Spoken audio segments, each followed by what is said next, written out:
So Hunter and I really had Saturday as a full recovery day from just family and holiday and all that shit. Yeah.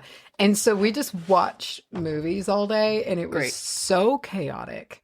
It started with the Meg 2, as you know, which was bad. Listen, I got zero enjoy. Like the Meg, I enjoyed. I had enjoyment out of it. The Meg 2, I didn't. The Meg 2, I've been waiting so long to just say, so long, chum, to you. So, I just don't know how you make a movie with multiple Megs in it so boring for the first half. I don't care about any of this. You didn't see the part where her head caved in? I did think that was pretty tight. Yeah, that was pretty tight. Yeah. But like, yeah, I was just like, where? And like at one point I looked over at Hunter. I was like, this is a lot of directions. Like this plot is like all over the place. If I remember correctly, don't they go up on land at some point and there's like dinosaur-esque? Oh, dude, yeah. You mean the little actual dinosaurs that would never actually live in the trench because they don't look aquatic whatsoever, or even, I don't think, have gills. They were also kind of cute. So I didn't take them seriously at all. So I didn't take a lot of that film seriously.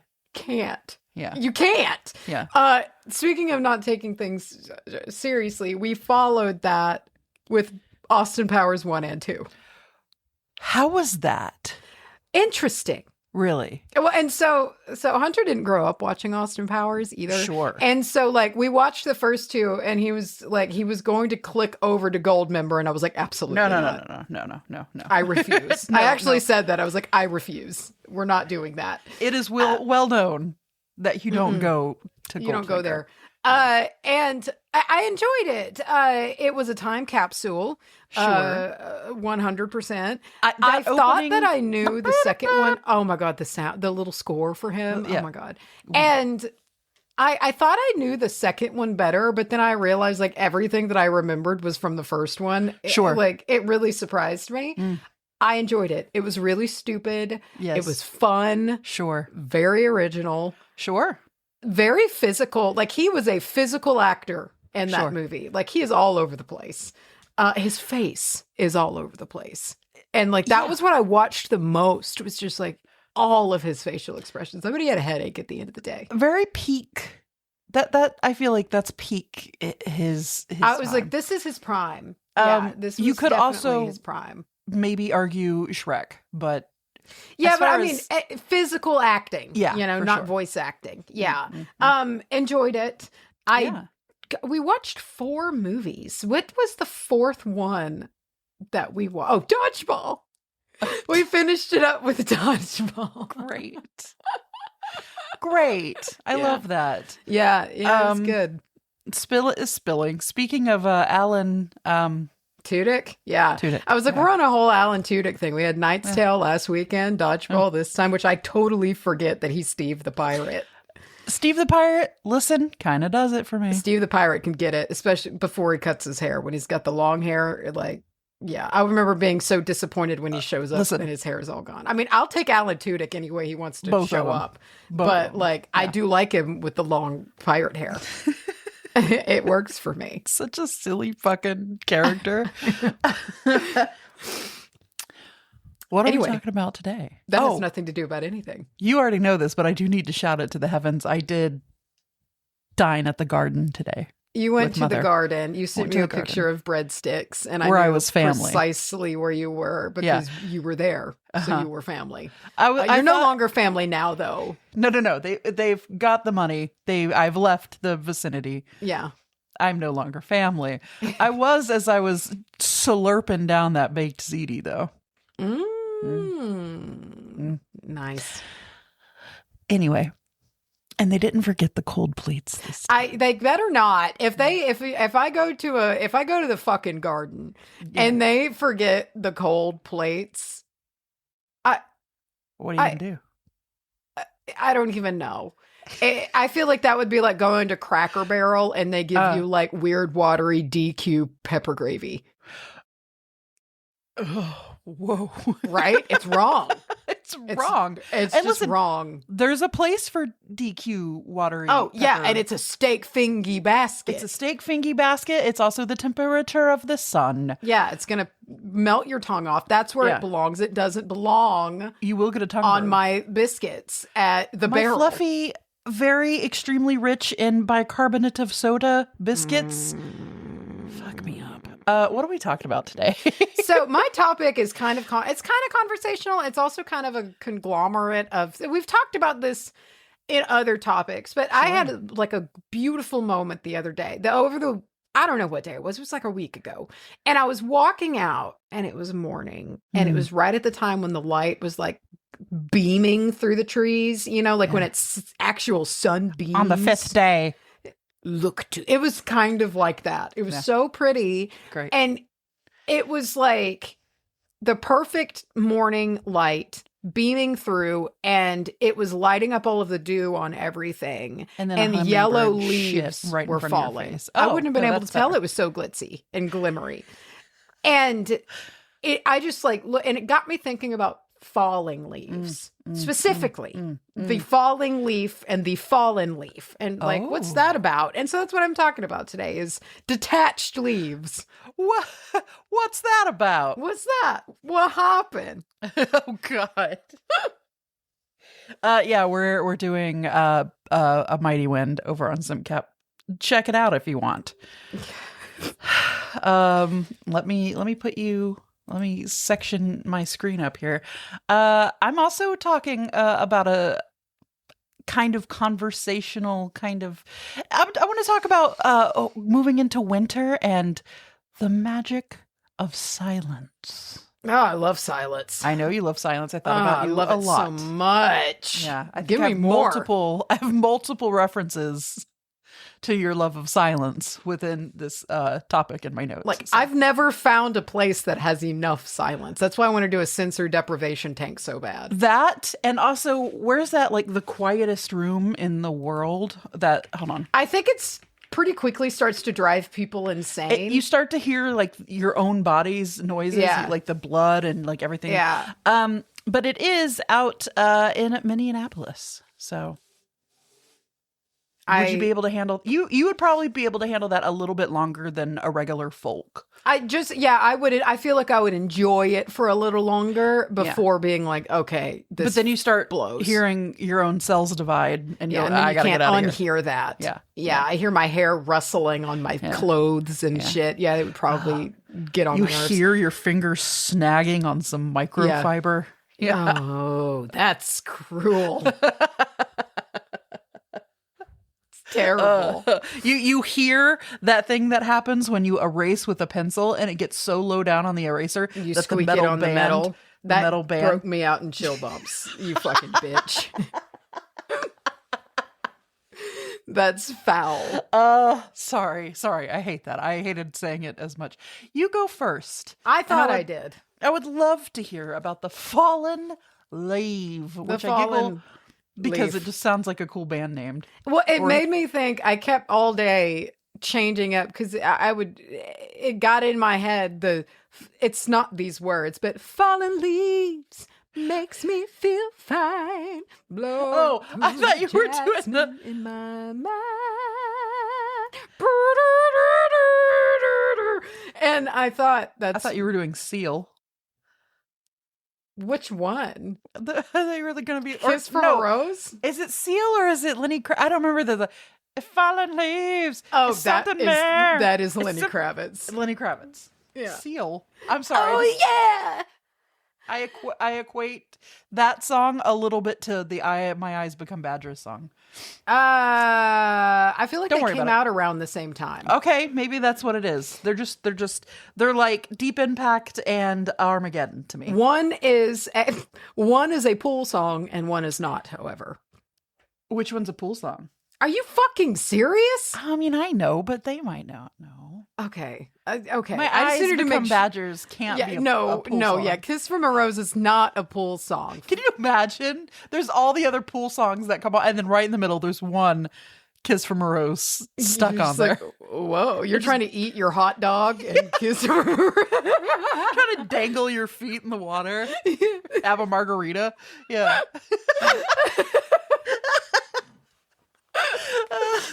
Okay, leaves a fallen. Leaves a fallen. Leaves aplenty. Now, it's a turn of the season, as we know. Fall is a very noticeable turn of the season. And we got the wheel is turning here. So the wheel of the year is turning. And of course, there's 8 spokes on that wheel if you do the slices of pie. Sabbats, yeah, which I think is an appropriate amount of times to slice a pie. And 4 seasons. So, you got shit going on within it. But like, this is, the turn of the wheel, the turn of the year, as well as a sowing of seeds of sort. Now, of course, when we think of sowing seeds, we think of springtime. However, well, think of it metaphorical. However, like, there are seeds that are getting dropped at this time, but like the bulbs. Leaves themselves. Some bulbs are going. Bulb. I love a bulb. I love a good bulb. Ugh, love that word. Love that word. And so at this time, leaves are fallen or already fallen off. If you're up further north where it's been cold for a while now, you might have your bare trees. When I was driving through that part of the country, Nashville, up over into North Carolina, the skies were pissing leaves.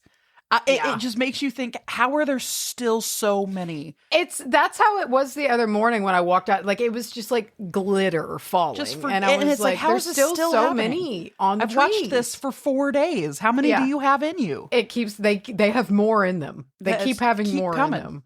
It just keeps coming. And they don't stop coming. Until they do. Then they're done coming. And then they've stopped coming. And I'm spent. Oh, there it is. There's the Austin Powers. So bravo.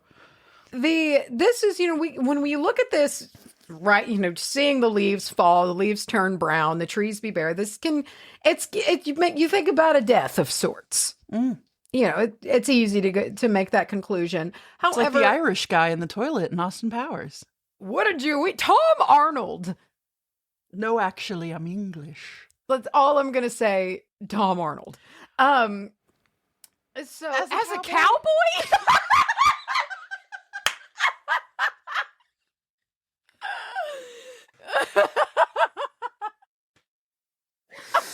Okay. Yeah. Okay. Yeah. Now, this is really a phase in the circle of life here. So the leaf's journey does not end when it separates from the tree and falls down. Fallen leaves symbolize kind of an end, sure, a death, if you want to call it that, but also a renewal. They're very tied to renewal.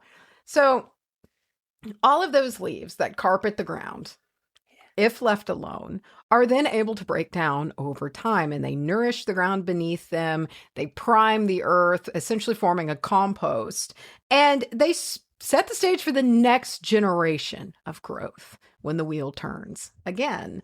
And this also goes beyond the process of just composting itself. So many different pollinators lay their eggs in fallen leaves, and those eggs overwinter in the protection of the fallen leaves. And again, if left alone, they were able to hatch. And then, again, as the wheel turns, when they grow up and are ready, their services are incredibly important during, growth periods of the year, pollinating flowers, things like that, fruits, foods, vegetables, what have you, just the pollination in general. A lot of those pollinators overwintered in the protection of fallen leaves on the ground. And it's that real circle of life process as it's in the future, kind of, and the leaves are also protective in their quality of the ground. And you know this if you've ever raked a spot that has generations of leaves and compost leaf matter on top of it. It makes a mat. It forms like a carpet, and the ground underneath it is rich and moist and smells like soil. That good, delicious soil.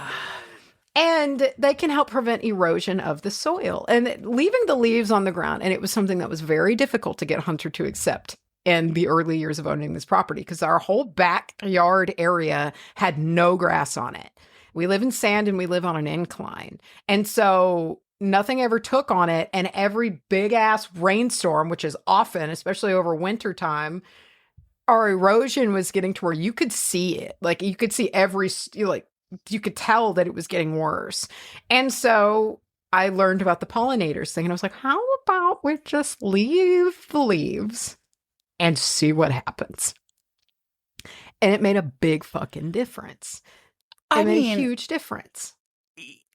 In the time of you and whoever else was in the house, back when it was anyone trying to deal with leaves on that property, it was a Sisyphean task. Yeah. What's the point? What are we doing? It's ridiculous. Yeah. And so this made it to where the soil just kind of overwintered, and we threw out like clover seeds and shit like that, and then let the leaves just fall on it. And every single year it fills in more and more and more, and the soil just gets healthier and healthier. And basically we just let them all sit there until springtime, and it, after the right amount of days or whatever, and then get rid of them. We do get them off the porch because nothing's going to rot my deck quicker. But like, it's made a big difference in just protecting the ground and making it not erode away. And letting things that we put out there just kind of have a little safe space for the winter months to do their thing out there. And there's also a duality of leaves. They spend their time high in the air, but also down on the ground, depending on where in the leaf cycle that they are. So they experience both ends, both air and earth. And this kind of makes them very balancing in their nature. The journey of a leaf is, it's top to bottom, literally. And they have a big purpose, and I feel like they give a vibe of service. Leaves, they have a big service energy, as it not only serves the tree by allowing the photosynthesis process, but the leaves provide cover and shelter for animals while they're on the trees. Kind of like number 2 to Dr. Kind Evil. of like, sans eye patch, but same vibe. Yeah.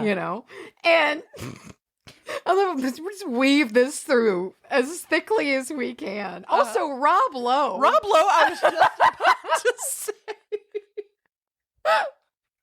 Dude, one of my favorite bits from anything ever is when he meets the young number 2, all handsome young Rob Lowe, and then Frau Farbicinus just looks exactly the same. And he just goes, right. It's such a good bit.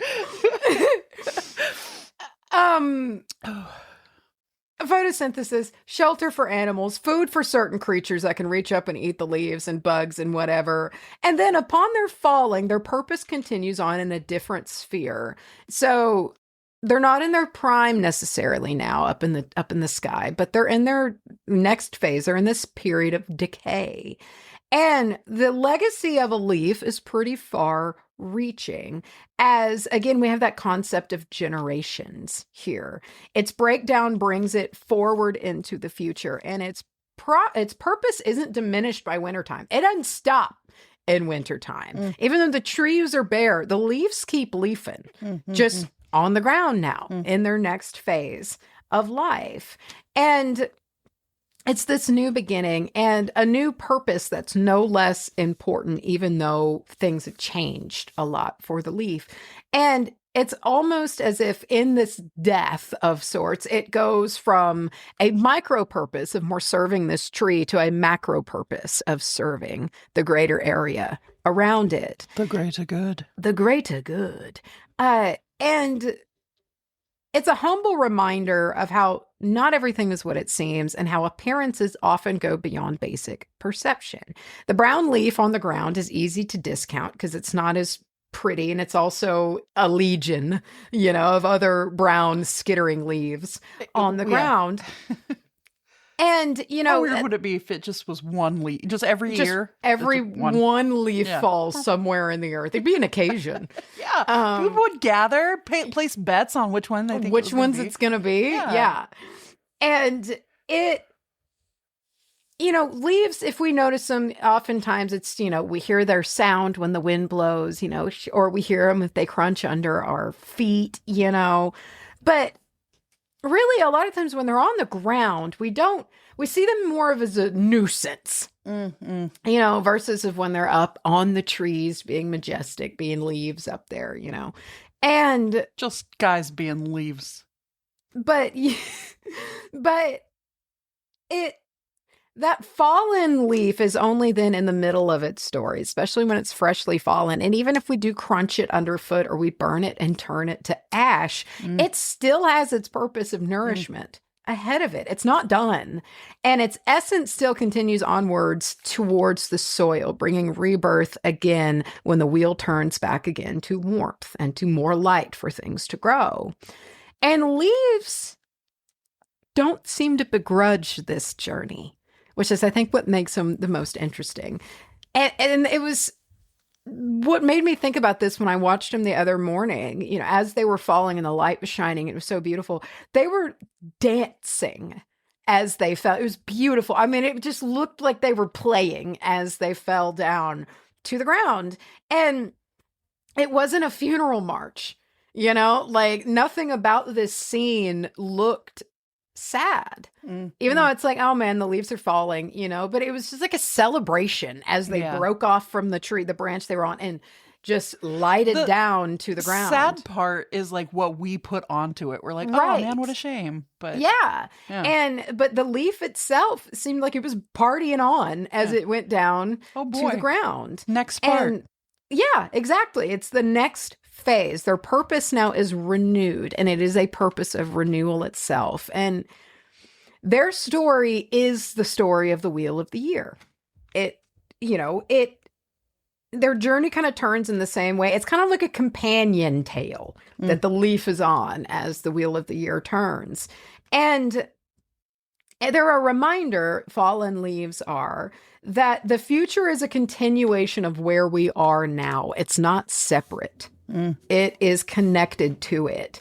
And it's connected to us via seeds sown now. And those seeds might appear as just that, seeds that are obviously, these are seeds, or in fallen leaves that might at first look to us as an ill omen or something not good or not ideal. But we got to remember that when leaves fall and we are left bare, a stage is set for renewal that could not occur without this process, because that is how it is in nature. The leaves have to fall in order for the health of the wood to continue.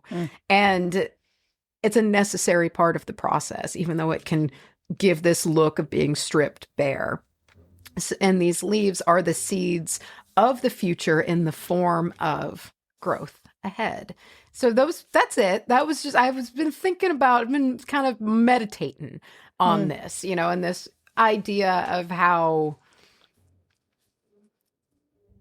seeds get, like when you think of growth and you think of things like, they plant the seeds for the future. Sure. And I was thinking, like, this is more of a long con approach, and it's in more of a dark half of the year kind of way. Like it's still setting up for growth, but it is in a way to remind us that it's not always glitzy and glamour and rosy. Sometimes this is what growth looks like. Yeah. And a lot of the dark year or the dark part of the year half stuff, you know what I'm trying to say, as well as things like, the death card and tarot, just that kind of stuff in general.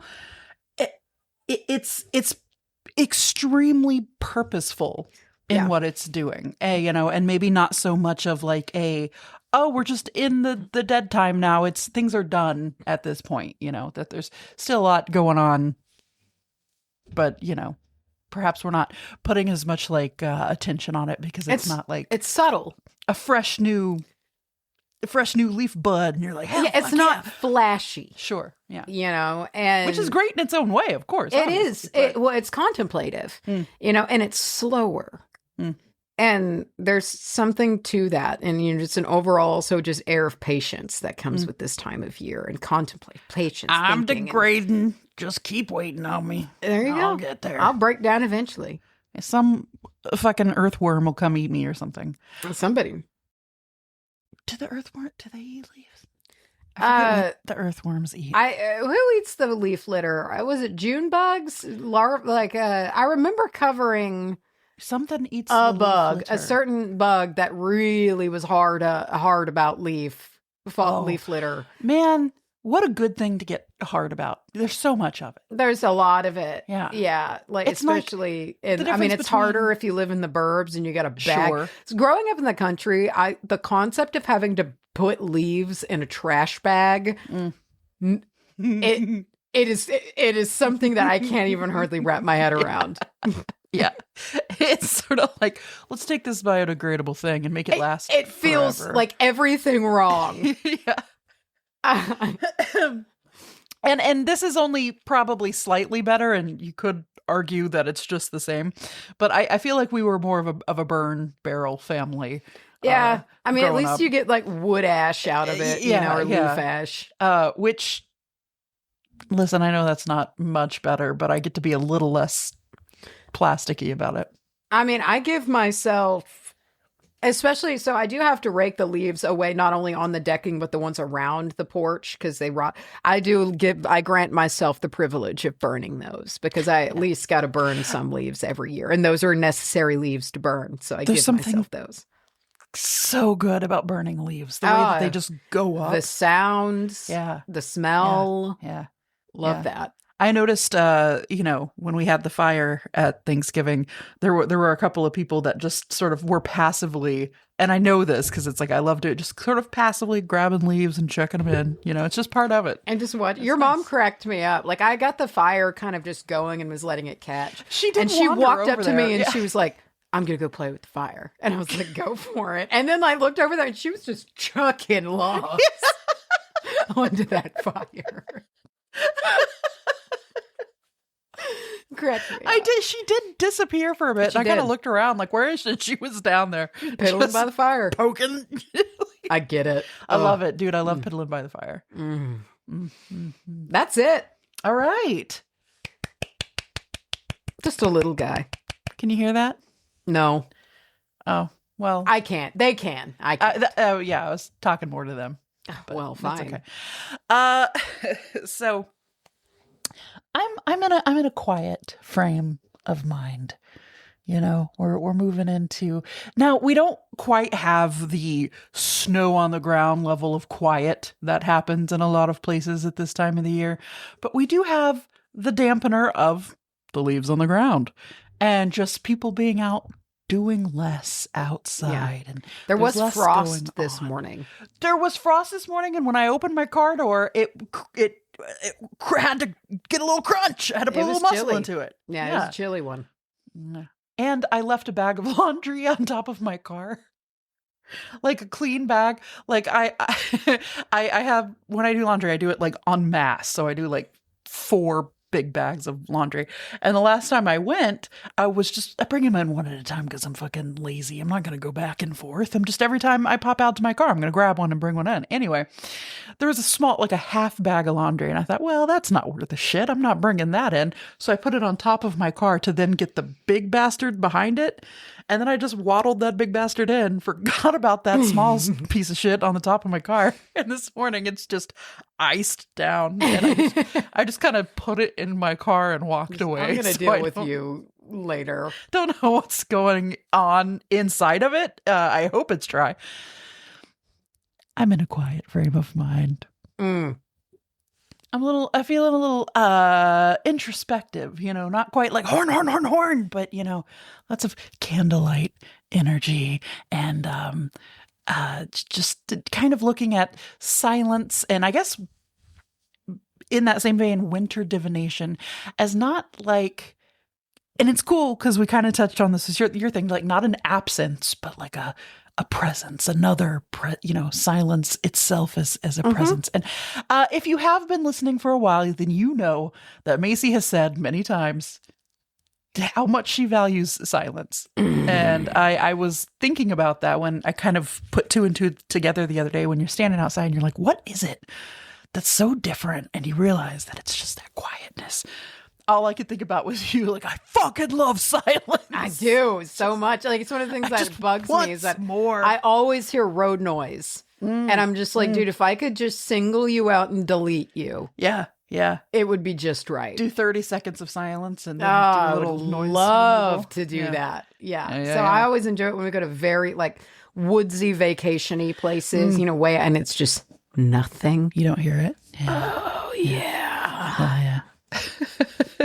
It is crazy though, being out at your place, how white noise it becomes, how you just kind of stop. Well, and that's what my mom says. It at some point. She's like, I don't even hear it anymore. And I'm like, well, I fucking do. All the time. I guess if it is something that like it really annoys you. I didn't notice it really growing up very much, but I think it's because I've just come to appreciate silence more. Yeah. That I'm just, it's just like one of those things. You're an old woman now. Wish you weren't there. Yeah. And it is worse in the wintertime when the leaves fall off. How I wish you weren't there. Sorry. Yeah, just been thinking about silence and the role it sort of plays in magic and intuition. And I just thought we could explore some of that. So I want to kind of talk about the idea that seasons change our magic, right? So as we spoke on, spring and summer to an extent, it's loud, it's flashy, it's lush. We talked about it's coming in fresh, hot, buttery virgin bulbs are sprouting out of the ground. And it's very extroverted. But winter is the introvert. We've got the trees kind of stop getting so much movement through them because a big part of their movement is like the catching of the wind in those leaves. And the insects kind of shut the fuck up for a little bit. And we're left with something that is incredibly rare, which is just unbroken silence, unless you live right next to the road, in which case to the road. But it is imagine. Like there's not really, the cicadas have shut up now. Yes. Which I love the cicadas like that. You want to talk white noise? That's white noise to me. Like it gets to a point. It's like the last week or so. To me, it's like the last leg of a road trip. It's fun. It was a great time. You loved it. You're going to look forward to it again next year. But this last little fucking bit, you're just sitting in the front seat like, can I just be done with this? I want to be fucking done with this. And that's how I feel about those guys. My dogs are always sad because they can't eat them all up in the morning. And make them scream. Yeah. While they eat them. God, animals are all psychos. I know. So I want to talk about silence itself. I think a lot of the times we think of silence as being an absence of something, but it's not an empty thing. It's like an empty, like a canvas or a bowl that you. It's a container. Exactly. Yeah, it is a container, and like. When you do step out and you hear that silence, it's not that you're hearing nothing. You're just hearing the aliveness of silence. I always think about that when it's snowy and you get that. Dude, y'all are going to like fucking hate it up north where you get a bunch of snow and this is like your everyday thing. But for us, it's really rare to get that. To get really, that amount of snow to where you actually get the dampening effect. Yeah. Is fantastic. And you start to feel this, part of the year is really good for a specific kind of divination. You start to like feel things a little differently. We've got the temperature of the air is cooling down and you've got all the textiles that are thick and heavy and everything, even the days sort of carry the emotional tone of nighttime, And it can be a little spooky. It can be a little bit like, what's the unseen, Or do you remember when they did the AI Willy Wonka thing and they had the unknown? Yes. Like that. Yeah. Yes. It's the unknown. I forgot about the Willy Wonka experience. Bro, I did too until I was fucking attacked with like a TikTok or something of the unknown the other day. And I was like, oh fuck. My God. It, like rewired me. Winter teaches us to really truly listen, and to listen almost more with our nervous system than with our ears, which if you're somebody, and I know Macy is for sure, I am too, who can get very frazzled, like fired up nervous system, just napalmed by stuff like, I don't know, a Walmart trip, fireworks, you know. Mm-hmm. So let's see. I do you ever go a little too flowery in your notes? And then that was why in the moments that I stumbled in my topic is because look at how big these fucking paragraphs are. Can you see these sections of how big? Yeah. I had to like make sense of the bullshit I was spewing this morning. Dude, like I polished them up this morning and you was like really hype. Yeah. And you like write something that you feel like, oh, that's fucking beautiful. Yeah. Chill out, bro. And in the moment I'm like, in the winter, messages don't always show up as clear images. Like, what am I saying? It's get winter it, magic. Like... It's vibration magic. Yeah. Anyway, so to be completely honest with you, I lately have had a lot of quiet moments and quiet spans of time where I am not doing magic in quotations. I still, however, feel like I'm very much in communication with it. You know, sitting these moments in my room or like a dark night drive, which I love, or even when you do get those quiet, like shopping moments, you get your headphones on, you're in your own little world and it's not too fucking crowded. And to me, this is like a different language, you know, when you have these really introspective moments and these moments of quiet. And it itself to me is it's not burning the bay leaves and it's not setting off like all of the herbs and everything, but it's rich in magic to me to kind of like turn stuff inwards and almost like speak with the spirit, or at least like, I don't know how to say this and it not sound like that Jesus poem, but like walk with the spirits. Oh, okay. You know that one? And you turn around and he was fucking piggybacking you the whole time, or whatever. I've been thinking lately. This winter feels a little different for me because I'm kind of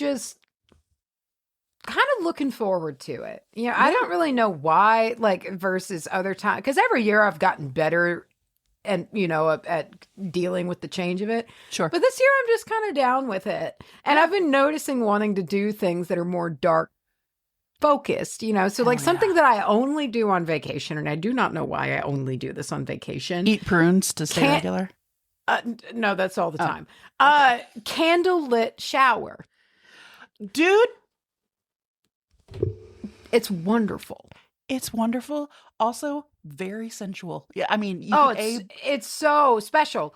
I love it. And I only do it when I go, and I guess a lot of the time it's only when I go to like Airbnbs that have like big fancy walk-in showers and you can really it's put like a few already candles clean on, like in and the you other get to side. Yeah. But yeah. I've been itching. I've been thinking about it lately, and I have though in the past couple of weeks done. So I've got 2 lights in my bathroom, one over the shower and then one over the mirror, separated from a wall, and I've turned the over shower light off and just kind of started just kind of embracing the darker, more muted light, you know, and I'm enjoying it. Have you seen the shower lamps? No.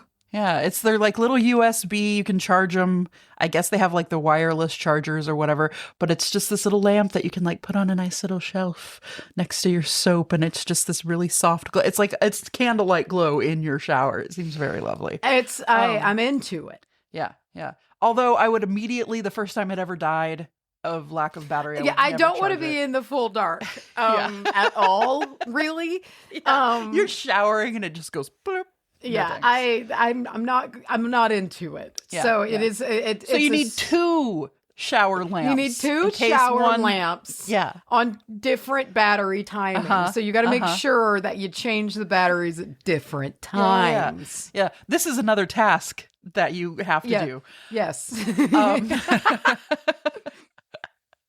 So, clean out that spoons drawer, people. We've got more things for you to do. You got gadgets to buy. Yeah. useless, gonna end up in a landfill, fucking capitalist ass gadgets. But your shower will be nice. Your shower will be nice. Maybe just use a candle. I don't know. Anyway, I have some. Get one of them. Get a couple 7 days in there. Oh, brother. They had for a very limited time at the Dollar Tree. Sorry, sue me. Those big, like, 14-day candle, or like those big, the big ones. thick fatties. Yeah. I got me one, and I wish I would have gotten more, but I didn't. But you got one. I have some simple and gentle winter divination practices that we've not really talked about. I don't think, not super really. And I was just like, what can we do here? Gaze into nothingness. Stare off. Ah, nice. Dude, you ever just sit in silence and kind of just almost meditate, I guess? I stare into my tree line all the time. Yeah. Do you ever receive like message? My earliest like mother tree messages were from, because that's where I would stare into. Not, it's like she's kind of set back, but that's just where I would look. But I love just posting up and stare. I'll also stare out my windows. I'll just sit and stare out of my windows forever. Or lately, because I've got my classics bookshelf that I've been curating all year with all the pretty gilded and leather books that I've been. You mean the one where fucking what's his name gets shot with a gun? Yes, there is Oliver Twist on there. Oliver Twist, yeah. And he does get shot with a gun. Yeah. And I will stare at it because I've been treating it like my sand garden. And I'll go over there and I'll rearrange it in colors, like different. And I will just sit on the couch and just look at it and be like, what would make this more aesthetically pleasing with color balance? What can I move and shift around? And it's very pleasing to me. It's like that episode of Always What We Do in the Shadow, where Laszlo is just staring off and he won't speak to anyone. Trying to figure out how to organize his shit. Yeah. I'm so into it. I my Christmas gift to myself was my favorite book of the year made by a bookbinder. And so I got a red leather with gilded lettering version of East of Eden. And it's on the way. And I'm like, I've just been looking at my shelf. I know where it's going to go, but it took a while. I was like looking at it, be like, where am I going to put you? Beautiful red leather, red book. Yellow leather. Red, yellow leather. Red, yellow leather. Red, yellow leather. Got it. My point here is that you can actually physically be doing nothing, and it's still you are a magical being who can practice just by existing. Do some frost reading, dude. Check out you go out, you see your car's frosty in the morning, you gotta wait a second for it to warm up. Look for some patterns in that windshield, baby. Try some new divination on your window. Draw a little sigil in the sneh on your car or something. Close your eyes and listen to your fire crackle in your face. That's another one I could do for forever. Yeah, it's just eyes closed, not going to sleep. Although eventually, probably, but just listening to that crackle. I'm a dad. Listen to that crackle, brother. And of course, it would be remiss to just not mention journaling. I'm sorry, but try it. So I think also it could be fun to do a little shared moment of silence, and not like right now, like having a moment of silence. What if we did though? What, just sit in silence? You're ruining the moment of silence. And did they ever do the moment of silence for you when you were at school? Post 9/11 moment of silence. Yeah. Yeah. Do they still do that?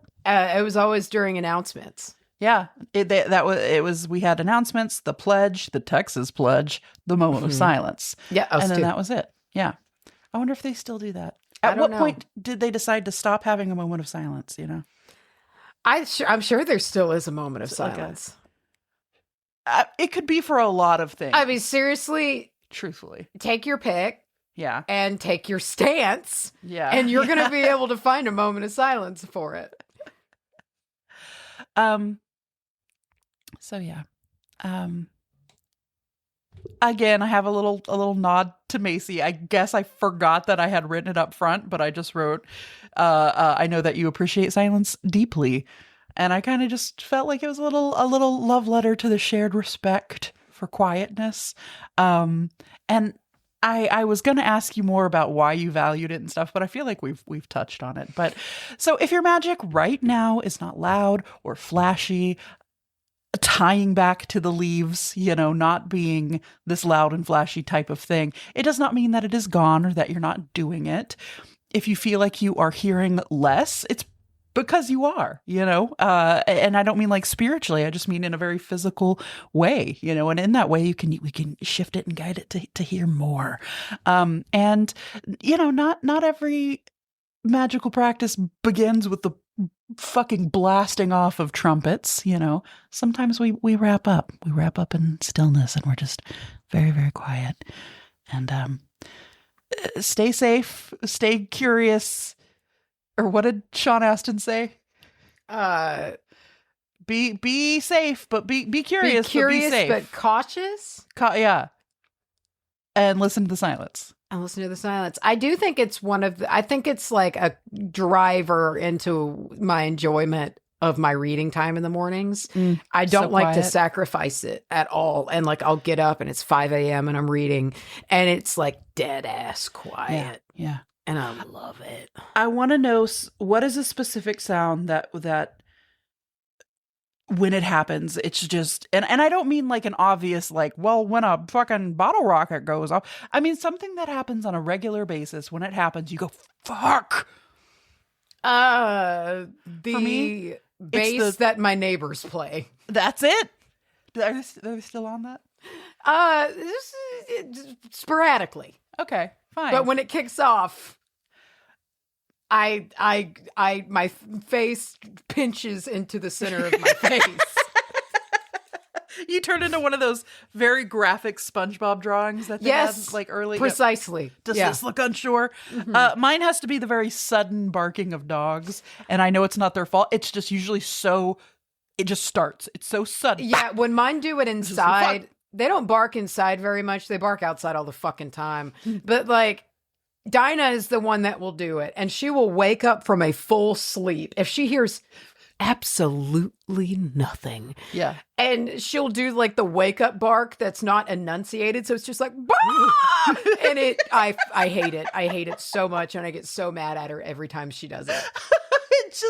It's one of those things that I'm paraphrasing this from, I think, like a Patton Oswalt bit, but it's the same way that you get mad at a moth for scare, because at first you're like, oh fuck, and then you see it's a moth and not like a danger bug. And yeah.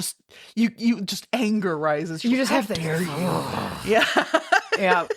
Big time. Mm-hmm. Wow. All right, guys. Well, I hit space on my notes and it did something weird. That's this one. It's getting cold out here today. It is. People. It's cold in this recording room. Yeah. It's it's at that weird spot where the heat in the house is blasting a little bit more than I would like. Same. Yeah. But without it, it's not so right. I cracked my window a little bit to help even out and it worked for about 2 nights, but then I woke up last night or something, freezing to death with the wind blowing it directly into my nose holes. Yeah, the way you lose your voice every year. Every year, I'm waiting for it to just disappear. So I've closed it and I'm rethinking my life, but it is that awkward stage where it's just kind of not. I woke up very hot. You're very hot or you're very cold right now. Yeah, here at least. I don't usually wake up hot, but I did. I woke up last night like, oh my God. Yeah. Dude, I have a mattress protector just because I think that's an important investment to have. If you pay if you have a fucking mattress, you never know. And I have one that's like nice and quality and, and I wash it every so often. And I was like, I should have like a temp one that I put on while I'm washing my nice one. So I got one of those really cheapy kind of plasticky ones that you can get that are just basically like, hey, if you piss your bed, you'll be fine. It's like basically just rubber sheets. And it makes so much noise when you move around, but it doesn't breathe for shit. No, it's just vinyl. I've been waking up just soaked in sweat. No matter if it was cold, it's just your body can't breathe, and it's like laying on a shower. Push out the sweat. Yeah. Yeah. It's awful. Well, you gotta put your good one back on. Yeah, I gotta get it washed. Put it back on. Yeah. It's actually on my floor right now. So I got a few more days with the bad one. There you go. Well, good luck. Good night and good luck. Good night. Good luck. I'm gonna go eat. Oh, what are you having? Fish. What kind of fish? Catfish. Fish fry? Leftover fish fry? No, I'm baking it. It's bacon on a rack. It's blackened, but it's baking. Is it shake and bake? No, it's fish that Hunter caught that I seasoned with spices from my Lazy Susan. Do you remember shake and bake? I do remember shake and bake. It also makes me think of Charlie's Angels. Oh. Why? Charlie's Angels won with Sam Rockwell. Yeah, brother. Yeah. What happens? Because he and Drew Barrymore are gonna make shake and bake for dinner. Yeah, that's right. I just thought of Talladega Nights. I mean, that's the more logical conclusion. It's much louder of a reference. But Sam Rockwell with that Coke can and that cigarette doing his little dance honestly works. Yeah, there's something in me that went, oh. You know what? And in a similar vein, because you mentioned it, I'm just going to say it. Also, John C. Reilly for me. Okay. In which film? In Talladega Nights? Not as much. Okay. Walk Hard for sure. Walk Hard is weirdly, yeah. It works for me.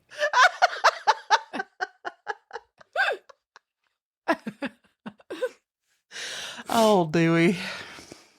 Okay, well, let us know who you liked in what film.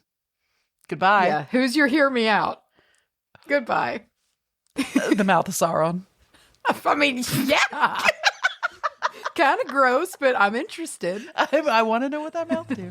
Okay, bye. Oh, lick.